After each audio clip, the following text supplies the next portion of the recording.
আসসালামু আলাইকুম প্রিয় এইচএসসি 24 ব্যাচের শিক্ষার্থীরা, তোমরা নিশ্চয়ই অ্যাডমিশন যুদ্ধে ঝাঁপিয়ে পড়েছো এবং এখন তোমাদের যে অবস্থাটা, এই জন্যই এই ভিডিওটা করা খুবই গুরুত্বপূর্ণ ভিডিও তোমাদের জন্য।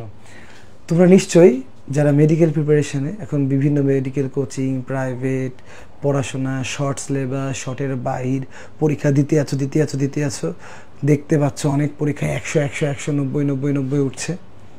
আবার যারা ইঞ্জিনিয়ারিং আছো, পড়ে শেষ করতে পারছো না, এত অঙ্ক, এটা এই এখানে এটা ধরলে মিলে না, এটা ধরলে মিলে না, এই জীবনও দেখিনি, আবার দেখেছি, আবার কেউ এত পাচ্ছে, কেউ অত পাচ্ছে, বেশ কনফিউজড।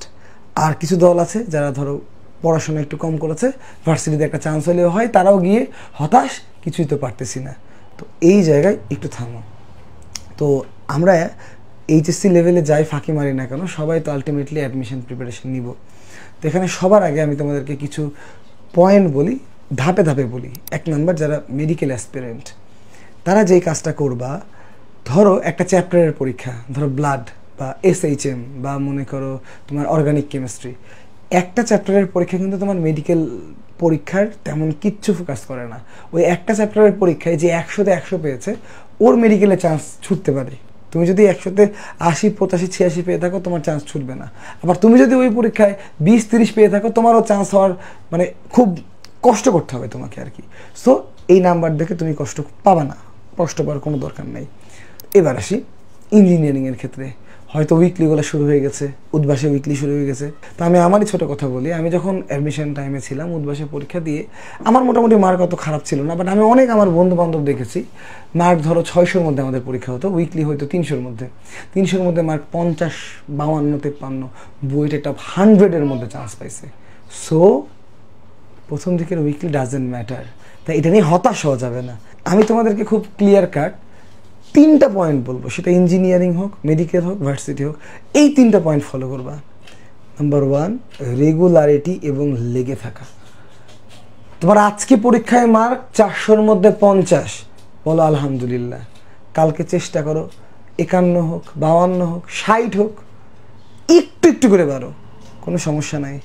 3 মাসে যদি প্রত্যেক সপ্তাহে তোমার মার্ক 10 করে বাড়ে, তাহলে 12 সপ্তাহে 120, মানে 190, 200তেই বইটা চান্স হয়ে যায়, মানে চলেই গেছো তুমি। যখন বাড়া শুরু হবে, বাড়তেই থাকবে। সো 1 নাম্বার লেগে থাকা, বাড়ছে না, লেগে থাকো। নাম্বার 2, কোয়েশ্চেন পরীক্ষার হলে দেখে সব করতে হবে, অ্যাপ্রোচ থেকে বার হওয়া। সে চান্স পায় না যে পারা জিনিস করতে পারে না। তুমি যেটা পারো না, ওটা স্কিপ করলে কোনো সমস্যা নাই। যেগুলা তুমি পারো, অ্যাট ফার্স্ট মেক শিওর তুমি সেগুলো করতে পেরেছো। ভেরি ইম্পর্টেন্ট মার্ক অ্যাচিভমেন্টের জন্য। স্কিপ করা শিখো। সো রেগুলারিটি থাকো। নাম্বার 2, কোয়েশ্চেন চয়েস শিখো। নাম্বার 3, সিরিয়াল অর্ডারে পড়ো। খালি একটা টপিক পড়ো না, সিরিয়াল অর্ডারে পড়ো।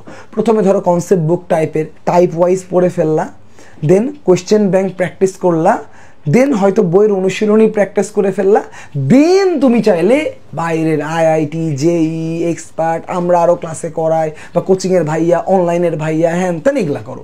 সিকোয়েন্সটা ফলো করো। তাহলে 2 নম্বর পয়েন্ট, সঠিক কোয়েশ্চেন সিলেকশন এবং সিকোয়েন্সটা ফলো করা। নাম্বার 3,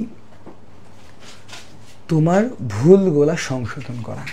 জাস্ট 3টা পয়েন্ট বললাম, আর এই 3টার বাপের বাপ পয়েন্ট। অসুস্থ হয়েও না।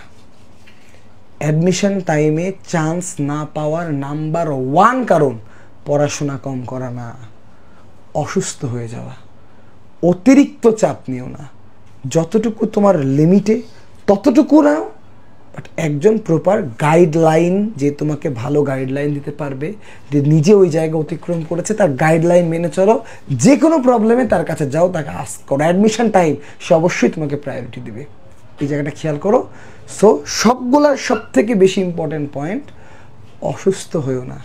রাত জেগে পড়তে গিয়ে ঘুম কমিয়ে, খাবার না খেয়ে, বাইরের পচা বাসি অবিশুদ্ধ পানি খেয়ে টাইফয়েড, জন্ডিস, হেপাটাইটিসের কবলে পড়িও না। আর কিছু বলবো না, লাস্ট পর্যন্ত যারা লেগে থাকবা, চান্স হয়ে যাবে। কথা শেষ। আসসালামু আলাইকুম।